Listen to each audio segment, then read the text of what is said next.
Alright, so this is the first video that I'm going to do in this new playlist, just about like general MBTI concepts. This video is just going to be on extroversion. To preface, this is not like a normal, not a common interpretation of extroversion. Also, this isn't an interpretation, this is more something that I've developed through my own introspection on, not necessarily myself, but just on trying to make typology work in general, not just for me or for that person or for like typology people, but just how does typology, the concepts of typology apply to real world phenomena. So we can start with extroversion. Extroversion is JE and PE. Extroversion is not just, when I'm talking about extroversion, I'm talking about a combination of those two functions working together. Objective personality would call this play, but really, I mean, it's all the same stuff when you just say extroversion. Two extroverted functions working together.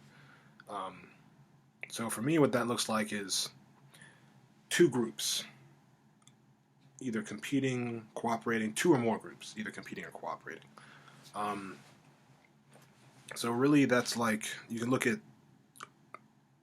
organizations like groups of groups, really. Like so a concrete example of that is any sports league, the NBA, NFL, any of them. When you have sports teams that are competing against each other, you have a group of people that is competing against this other group of people that's competing against all these other groups for the title or the trophy for the layman. Also, what's another example? I guess I should also talk about like the reason why I think this is what extroversion is. I was thinking about trying. Well, that's a bit. I guess I won't do that because it's a long story. But I guess just to briefly go into other examples. That's like an ST example with sports. Maybe an SF example, I'm kind of trying to think of like, okay, well, you have a band, that's kind of like one group, but then you have this other band. So like a label, not a record label necessarily, but because the whole thing is it's not just like you have groups. The groups have to also be interacting in some way. So I guess maybe that's an ST example of a sports team. Sports teams, emphasis on teams, not just the sports team. And then you also have, let's try NF. I don't know. Maybe I'll just stick with the sports example. But that's pretty much it, though. I haven't quite translated it into the other domains, into the SF, NT, and NF domains. But I think, I do have one actually for NF. It's when you're with a group of friends and they say, hey, or you all say, hey, let's go out. Let's go put ourselves in a social situation that has other groups of people that are also interacting. That's also extroversion, because there's groups that are interacting with groups. It could be like your group interacting with the restaurant staff, your group interacting with the group at the table next to you. That's the extroverted environment, or the extroverted pattern, as far as I've been able to determine it.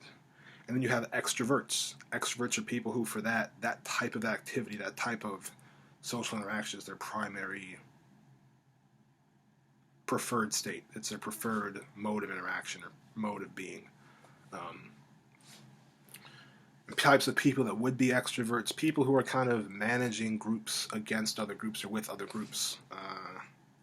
You could say maybe people at the top of social or dominance hierarchies, potentially.